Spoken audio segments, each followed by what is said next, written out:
Weeks after Global News first revealed an alleged campaign by China to influence Canada's 2019 federal election, Ottawa is facing criticism and calls for action to curb foreign interference. The Prime Minister has said he was not briefed on any federal candidates allegedly receiving funds from China.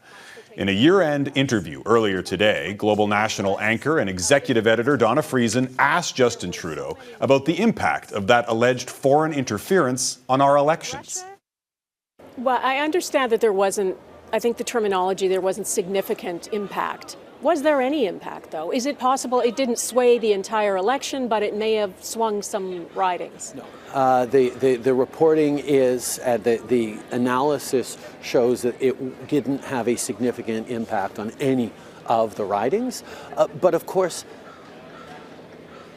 that there is any interference in our democracies and our democratic processes is a very serious thing. And that's why we brought in measures. We've continued to strengthen measures. We're going to continue to make sure that our security officials and agencies have the capacity to counter interference.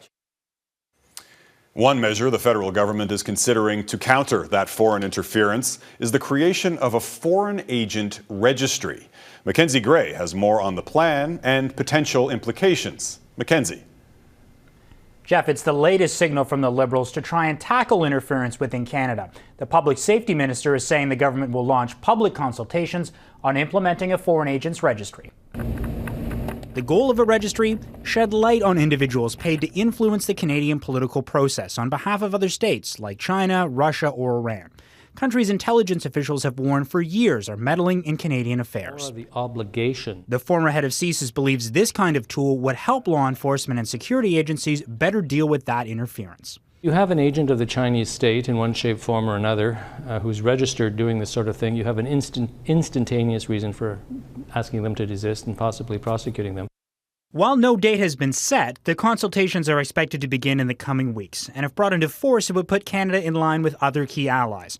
Australia and the US have a registry, while the UK recently introduced similar legislation. We can take inspiration from what our partners have done in Australia and the United States, but at the end of the day, setting something up locally takes time. It was a good day. It's not a new concept. Former Conservative MP Kenny Chiu proposed a foreign agent registry back in April 2021. His private member's bill died, but he wants the government to revive it as a template for a future registry. You don't have to make it completely foolproof and bulletproof.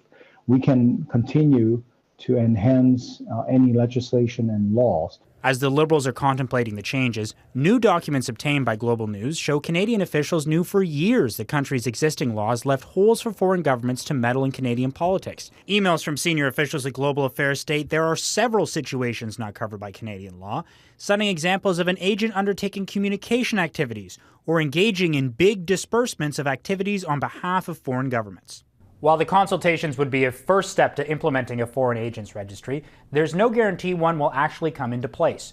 We asked the Public Safety Minister's office for an interview to clarify that point, but Marco Mendocino wasn't available.